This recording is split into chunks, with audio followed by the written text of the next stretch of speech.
स्वागत है आपके अपने चैनल सिविल साइट विजिट में। तो हमेशा ध्यान किस पे देना, मैं जो बोलता हूँ उस पे ध्यान दिया करो। ये जो पेज है, जहाँ जो लाइटिंग है, इस पे मत इतना ध्यान दो, क्योंकि नॉलेज मेरे से निकल के आ रहा है, तो वो बस कैप्चर करते जाओ क्या क्या चीजें मैं बोलते जा रहा हूँ। तो आज भी इंटरव्यू क्वेश्चन है, हमारे 10 इंटरव्यू क्वेश्चन है, टॉप 10 जो प्रैक्टिकली क्वेश्चन मैं बताने वाला हूं, जो आपको इंटरव्यू में पूछे जाएंगे। और ये क्वेश्चन कहां से लिए हैं, इंटरव्यू में पूछेंगे हैं। 3-4 क्वेश्चन मेरे से इंटरव्यू में पूछे गए थे, बाकी फ्रेंड से, ऐसे बात करते करते क्वेश्चन निकल आते हैं। तो सबसे पहले इंपॉर्टेंट क्वेश्चन है, आपको एक चीज मैं बताता हूँ। दुबई क्रीक टॉवर के बारे में किसी ने सुना है कि नहीं सुना है, ये बताओ मेरे को। दुबई क्रीक टॉवर या हावर, इसको बोल लो आप, हावर भी बोलते हैं। ये टॉवर क्या है, ये अप्रॉक्स आपने बुर्ज खलीफा की हाइट सुनी होगी, बुर्ज खलीफा की, उसकी हाइट कुछ 835 है कि 50 कुछ प्लस ऐसे ही है, 800 कुछ। लेकिन जो दुबई क्रीक टॉवर बनने वाला 2022 या 23 में वो बन के रेडी हो जाएगा, तो उसकी अप्रॉक्स 1300 मीटर हाइट बोल रहे हैं। मतलब काफी टॉलेस्ट बिल्डिंग हो जाएगी। उसकी जब फाउंडेशन बनी थी, ये क्वेश्चन मेरे से इंटरव्यू में पूछा गया, उसकी जब फाउंडेशन बनी थी तो उसमें कैथोडिक प्रोसेस किया जाता है। मतलब कैथोडिक क्या होता है, क्रोजन प्रोटेक्शन का प्रोसेस होता है एक। ये हम पाइल्स में भी करते हैं, बैरेट्स में भी करते हैं। बैरेट्स भी मैं आगे बताऊंगा क्या होते हैं। बैरेट्स, पाइल्स, बैरेट्स हो गए, जहाँ जो आपने देखा होगा समुंदर के अंदर, मतलब ऑयल रिफाइनरीज होती हैं, बड़ी बड़ी ऑयल एक्सट्रैक्टर होते हैं, मतलब ऑयल निकालती हैं। तो वो जो पानी के अंदर स्ट्रक्चर खड़े होते हैं, उनको क्रोजन क्यों नहीं लगती है, ये सब चीजें होती हैं। उसमें किया क्या जाता है, उसमें किया जाता है कैथोडिक। तभी मैंने कहा था मेरी वॉइस सुना करो, क्योंकि नीचे मैं कुछ भी लिख रहा हूं आपको। कैथोडिक प्रोसेस, ठीक है। इसमें क्या करते हैं, जब हम एक खड्डा करते हैं, मतलब पाइलिंग के लिए अगर हम एक खड्डा करते हैं, मतलब एक होल करते हैं, तो इसमें हम केज डालते हैं पहले, मतलब जाली बन के डालते हैं, फिर कंक्रीट कर देते हैं, ठीक है। इस पे अब काफी क्वेश्चन आगे भी कंक्रीट कर देते हैं। तो लेकिन नीचे जो पानी है, मॉइस्चर है, सॉइल है, तो ये धीरे धीरे पेनिट्रेट कर सकती है कंक्रीट में, फिर इसमें अंदर। और जब इसको खा लिया, डिट्रॉइट कर लिया, तो इस पाइल का कोई मकसद नहीं, ऊपर जो बिल्डिंग वगैरह बनी होगी वो नीचे गिर जाएगी। अगर हम बात करें दुबई क्रीक टॉवर जो है 1300 मीटर हाइट जिसकी होने वाली है, तो उसको बेरिंग कैपेसिटी भी नीचे मिट्टी को चाहिए, तो वो पाइल हेल्प करती है या बैरेट्स हेल्प करते हैं। लेकिन अगर सरिया खा लिया तो उसका कोई काम नहीं रहेगा। तो इसीलिए कैथोडिक प्रोसेस किया जाता है। इसमें केमिकल्स, पॉलीमर्स, केमिकल नहीं बोलूंगा, पॉलीमर यूज किए जाते हैं, PNI, PPX या CPS। तो इसका मैं कंप्लीट आपको अलग वीडियो, अगर आप कमेंट करोगे, जरूर बनाऊंगा आपके लिए। तो ये प्रोसेस, कैथोडिक प्रोसेस क्या होता है, हम जो हमारा स्ट्रक्चर होते हैं पानी में या मिट्टी में, उनको क्रोजन से बचाने के लिए हम क्या करते हैं, कैथोडिक प्रोसेस करते हैं, उसमें पॉलीमर डालते हैं, वो बताते रखे। ये हो गया एक क्वेश्चन। 10 क्वेश्चन ऐसे बताने वाला हूं मैं। इंपॉर्टेंट वीडियो, आज की इंपॉर्टेंट वीडियो में जरूर कहूंगा, अपने खुद से भी कहूंगा कि इतनी इंपॉर्टेंट वीडियो है कि आपको काफी जरूर देखनी चाहिए। थोड़ी लंबी होगी अगला आज, और इसको हम वाई सीरीज भी जरूर बोलेंगे। इंटरव्यू क्वेश्चन रहेंगे, वाई सीरीज है, क्योंकि मैं वाई वाले ही क्वेश्चन इसमें लाने वाला हूं। तो अगला क्वेश्चन है, why we provide sand in concrete. एक क्वेश्चन मैं आपको लास्ट में खुद भी दूंगा, जो आपको सोल्व करके मेरे को खुद कमेंट में बताना है, कि मेरे को आइडिया लगे कि आप वीडियोस देख रहे भी हो या मैं वेस्ट कर रहा हूं टाइम अपना। Why we provide sand in concrete. हम सैंड क्यों प्रोवाइड करते हैं कंक्रीट में, तो सैंड हम इसलिए करते हैं, मैं आपको बताता हूं, एक चीज बताता हूं। जो स्ट्रेंथ होती है ना कंक्रीट की, स्ट्रेंथ ऑफ कंक्रीट, वो इनवर्सली प्रोपोर्शनल होती है किसके, वाटर सीमेंट रेशियो के। देखो क्या होता है, अगर हम पानी या सीमेंट ज्यादा करते हैं तो उसकी स्ट्रेंथ कम होती जाती है। मतलब हमें प्रॉपर पानी भी बराबर डालना चाहिए, सीमेंट भी बराबर डालना चाहिए। अगर पानी ज्यादा डाल देंगे तो हमारा क्या होगा, जो उसकी कंक्रीट की स्ट्रेंथ वो कम होती जाती है। लेकिन बात इधर क्या है, हमारी बात है हमारी सैंड की। तो सैंड हम क्यों यूज करते हैं, सैंड इसलिए यूज करते हैं कि बाइंडिंग, मतलब एक बल्क बनाने के लिए। 1 MQ का हम अगर RCC में वेट गिने, मतलब उसका 2400 होता है हमारा, ठीक है। तो हमें एक बल्क बनाने के लिए हम सैंड यूज करते हैं, जहां हम बोल सकते हैं सैंड क्या हेल्प करती है, आपके जो वॉइड्स होते हैं कंक्रीट में, उसको डिक्रीज कर देती है। मतलब एक फिल कर देती है, ज्यादा वॉइड्स नहीं। अगर सिर्फ हम एग्रीगेट यूज करेंगे, या एग्रीगेट और सीमेंट यूज करेंगे, एक तो हमारे जो कंक्रीट होगा उसकी कॉस्ट भी बढ़ जाएगी, और वो प्रॉपर से वॉइड्स भी नहीं कंप्लीट करता। तो सैंड हम इसलिए यूज करते हैं, वो सस्ती होती है और हमारे वॉइड्स फिल कर देती है। ये आंसर आप इंटरव्यू में दे सकते हो। अगला क्वेश्चन जो है वो है हमारा कि जो हम बैम्बो होते हैं, मतलब कैन बैम्बो बांस जिसे हम बोलते हैं, bamboo we use instead of steel. क्या स्टील के बदले में हम बैम्बू यूज कर सकते हैं जो बांस होता है? तो इसका आंसर मैं आपको बता दूं। ऐसे में आपको बैम्बू की अगर खासियत बताऊं आपको, तो जो बैम्बू होता है पहले पहले कंस्ट्रक्शन में यूज किया जाता था, तो जो बैम्बू होता है वो 3 टाइम चीपर होता है किससे? स्टील से, बहुत सस्ता होता है।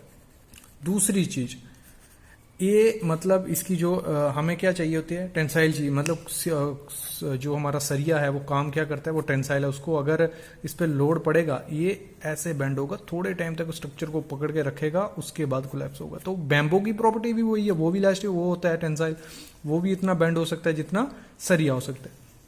तो हम इसे क्यों नहीं यूज करते? देखो इसका एक डिसएडवांटेज चीज क्या है बैम्बो का? बैम्बो की जो लाइफ पीरियड होता है ज्यादा से ज्यादा 15 से 20 साल उसका होता है, फिर उसमें टर्माइट लग जाएगा या वो सड़ जाएगा। फिर दूसरी चीज, अगर हम बैम्बो यूज करने लगे तो डिफॉरेस्टेशन, इतना बैम्बो है नहीं, क्योंकि बैम्बो को उगने में टाइम लगता है, तो डिफॉरेस्टेशन होने लग पड़ेगी। ये सब चीजें देखते हुए हम स्टील यूज करते हैं। ये इंटरव्यू में आप ये आंसर दे सकते हो। और अगर हम एज ए अल्टरनेट, अगर इमरजेंसी है अल्टरनेट यूज करना है, तो आपको उसको यूज करवा सकते हो, ऐसे बोल सकते हो आप। अगला क्वेश्चन है, ये आपके लिए क्वेश्चन रहेगा ये कि देखो जो लाइम होता है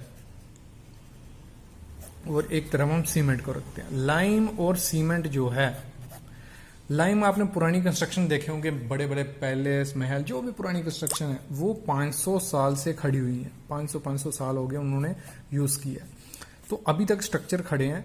तो हम लाइम क्यों नहीं यूज करते हैं, सीमेंट यूज क्यों करते हैं किसी भी कंस्ट्रक्शन में?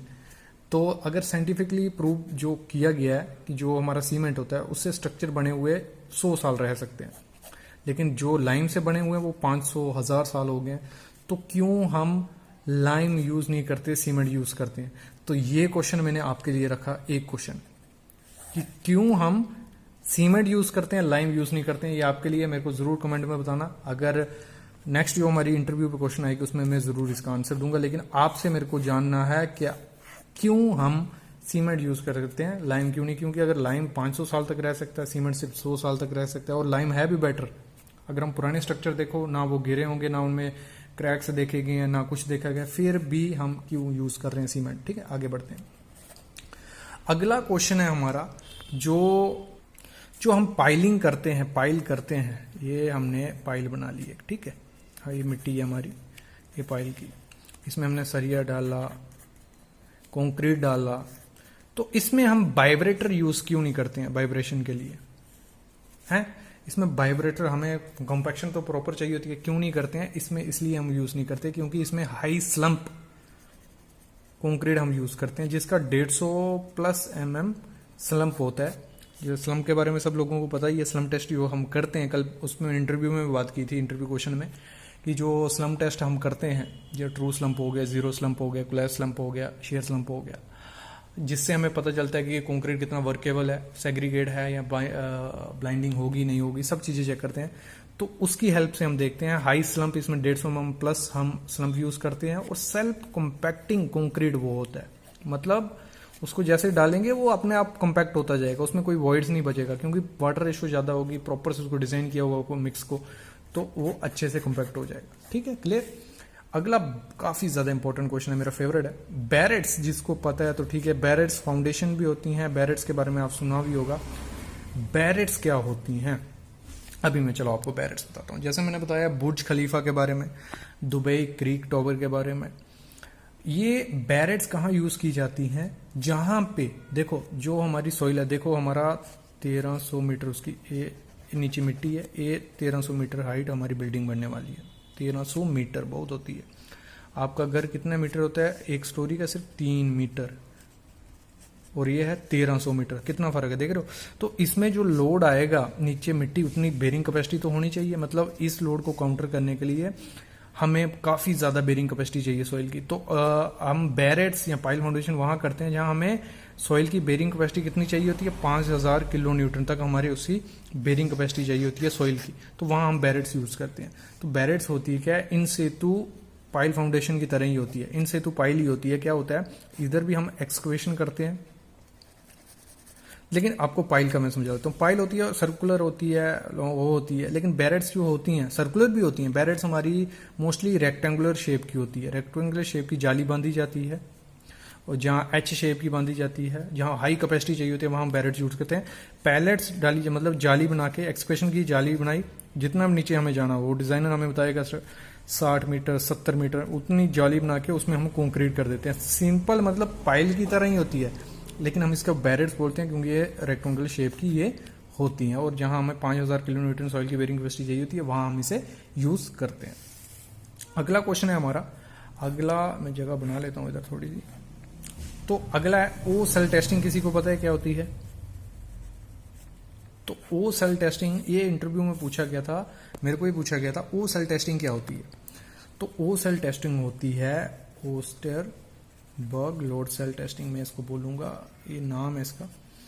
इसमें क्या होता है, हमारा जो पाइल्स होती हैं या बैरेट्स होती हैं, तो उनकी कैपेसिटी काफ़ी ज़्यादा होती है मतलब लोड बेयर करने की, तो हमें टेस्ट भी करना पड़ेगा कि वो प्रॉपर डिज़ाइन हुई हैं, उतना लोड ले पा रही भी हैं। तो इतना लोड का जुगाड़ हम नहीं कर सकते, तो उसके लिए हम क्या करते हैं, ओ सेल टेस्टिंग टेक्निक यूज़ करते हैं। इसमें पूरी टेक्नोलॉजी के साथ, इस पर मैं अलग वीडियो लाऊंगा।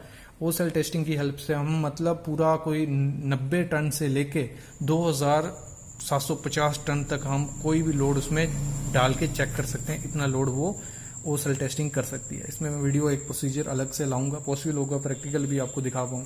तो ये हो गया ओ सेल टेस्टिंग। फिर जो हम मेजरिंग टेप यूज़ करते हैं, जो आप साइट पे यूज़ करते हो, ये इंटरव्यू क्वेश्चन नॉर्मल है, ये पूछा ही पूछा जाता है। तो जो हम टेस्ट यूज़ करते हैं तो उसका लीस्ट काउंट कितना होता है, 1 mm या 1/16 इंच, ये होता है एक उसका। तो ये इंटरव्यू क्वेश्चन है, प्रैक्टिकल नॉलेज वाले। आई होप आपको मजा आया हो देख के। ऐसे हमारी सीरीज इंटरव्यू क्वेश्चन की भी रहेगी, हाउस कंस्ट्रक्शन की भी रहेगी। बस आप चैनल को सब्सक्राइब करके रखो। Thank you guys.